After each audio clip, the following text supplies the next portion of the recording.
বনি ইসরাইলের একজন যুবক, সমাজে এমন কোনো পাপ নাই যে পাপ যুবক করে নাই। তার আম্মা আব্বা সমাজের মানুষগুলা অতিষ্ঠ হয়ে হাত পা বেঁধে মরুর প্রান্তরে ফেলে দিয়ে আসলেন। একদিন, 2 দিন, 3 দিন যায়, অনাহারের কারণে তার মৃত্যু চলে আসে। মৃত্যুর আগ মুহূর্তে যুবক চতুর্দিকে লক্ষ্য করে দেখে আমার আপনজনেরা কোথায়। যুবক ডানে তাকায় একবার, বামে তাকায় একবার, পিছনে তাকায় আরেকবার। মাকেও দেখা যায় না, জন্মদাত্রী মা, আমার জন্মদাতা বাবাকেও পাওয়া যায় না, বন্ধু বান্ধব সমাজপতি কাউকে দেখা যায় না। যুবক এবার লক্ষ্য করে দেখলো, মাওলা হে, মরুর প্রান্তরে আপনি ছাড়া তো আমার আপন বলতে কেউ নাই। যাদেরকে আপন বানিয়েছিলাম তারাই হয়ে গেল পর।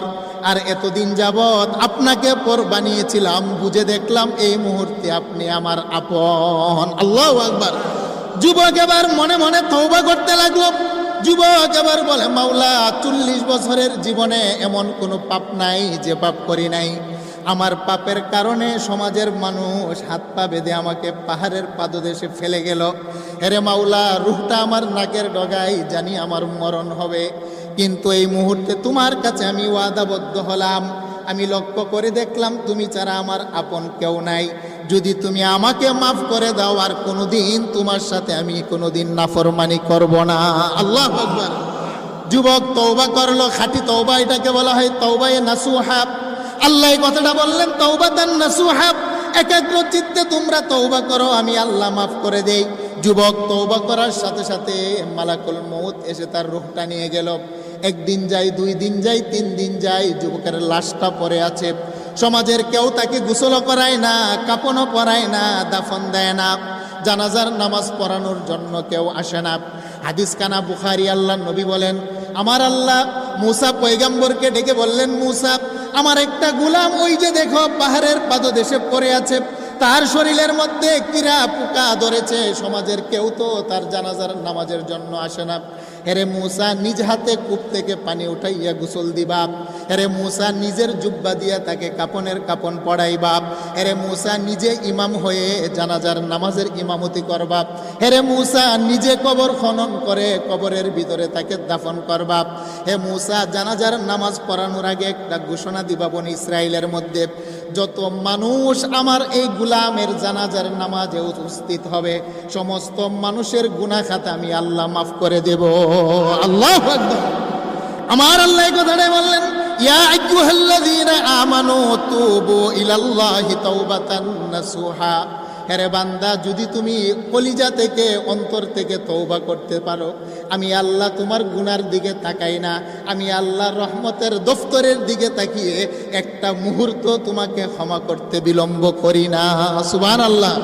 মুসা পয়গম্বর দৌড় দিয়ে গেলেন যুবকের নিকটে।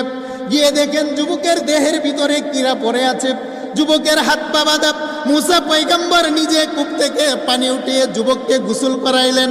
নিজের জুব্বা দিয়া কাফনের কাপড় তাকে প্যাকেট বানাইয়া মুসা পয়গম্বর জানাজার নামাজ উপস্থিত করে বনি ইসরাইলের ময়দানে গেলেন। গিয়ে ঘোষণা দিলেন, কে আছো আমার পিছনে জানাজার নামাজ পড়বা? ওই যে একটা যুবক পড়ে আছে মরুর প্রান্তরে, ওই যুবকের জানাজার নামাজের ইমামতি করব আমি মুসা পয়গম্বর। ওই যুবকের জানাজার নামাজে যত মানুষ উপস্থিত হবা, আল্লাহর পক্ষ থেকে ঘোষণা, প্রত্যেকটা মানুষের জীবনের গুনাহ খাতা আমার আল্লাহ মাফ করে দিবেন। আল্লাহু আকবার। একটু জোরে বলেন সুবহানাল্লাহ। হাজার হাজার লক্ষ লক্ষ মানুষ জানাজার নামাজে উপস্থিত হয়ে গেলেন। মানুষগুলা জানাজার নামাজ পড়ার আগে বলে, পয়গম্বর মুসা, লাশটার চেহারা একটু দেখতে চাই। মুসা পয়গম্বর সারিবদ্ধভাবে মানুষগুলাকে যুবকের চেহারা দেখার অনুমতি দিলেন।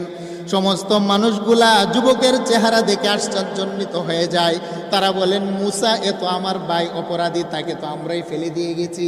বাবা বলে, মুসা, সে তো আমার সন্তান, এমন কোনো অপরাধ নাই, আমার সন্তান করে নাই, তার অপরাধের কারণে অতিষ্ঠ হয়ে আমি বাবাই তো সন্তানকে এখানে হাত পা ফেলে দিয়ে বেঁধে ফেললাম। বন্ধুরা বলে, মুসা পয়গম্বর, সে তো নাফরমান, সে তো হলো অপরাধী, তার জানাজা পড়ার জন্য আপনি কেন আমাদেরকে ডাকলেন, আর আল্লাহ কেন ঘোষণা দিল? মুসা পয়গম্বর আশ্চর্যান্বিত হয়ে তুর পর্বতমালার উপরে দাঁড়াইলেন। দাঁড়িয়ে বলেন, মাওলা, আমি তো বুঝে আসে না, একটা নাফরমান বাবা তার পাপের সাক্ষী দেয়, বন্ধু বান্ধব তার পাপের সাক্ষী দেয়, তারপরেও কেন তার জানাজার নামাজ পড়াইলে আপনি গুনাহ মাফ করবেন? আমি আপনার একজন নবী, আমাকে কেন পাপিষ্ঠ ব্যক্তির জানাজা পড়ানোর অনুমতি দিলেন? আল্লাহ বলেন, মুসারে প্রশ্ন করো না, মানুষগুলা তো সমাজের মানুষ তার পাপ দেখেছে, জীবনের শেষ লগ্নে এসে তওবায়ে নাসুহা যে অন্তর থেকে করেছে, সমাজের মানুষ তার কলিজার খবর দেখে নাই। আল্লাহু আকবার বলেন। আল্লাহ বলেন, মুসা লা তাখুযুহু সিনাতু ওয়ালা নাওম। মানুষ পাপ করার পরে ঘুমিয়ে যায়, মানুষ কি পাপ করছে সে নিজেও জানে না। আরে মুসা, সকালবেলা পাপ করলে বিকাল পর্যন্ত আমি আল্লাহ অপেক্ষা করি, বিকালবেলা পাপ করলে ফজর পর্যন্ত আমি আল্লাহ অপেক্ষা করি। মানুষগুলা ঘুমিয়ে যায়, লা তাখুযুহু সিনাতু ওয়ালা নাওম। আমি আল্লাহ কিন্তু ঘুমাই না, আমার তন্দ্রা নাই।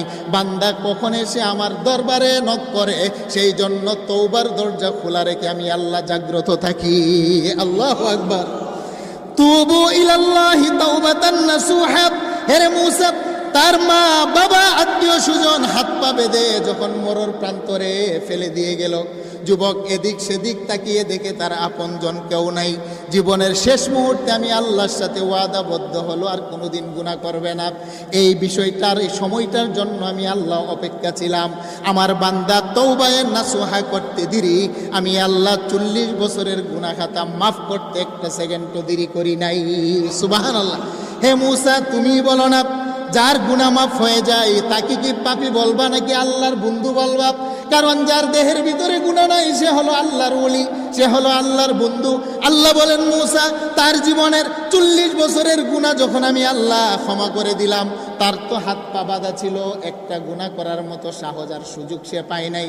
তাকে মাফ করার পরে আমি আল্লাহ উলির দফতরে তার নাম উঠিয়ে দিলাম।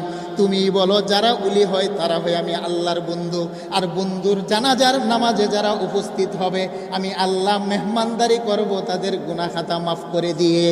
আল্লাহু আকবার বলেন। সেই জন্য আল্লাহ বলেন, ইয়া আইয়ুহাল্লাযীনা আমানু তুবু ইলাল্লাহ।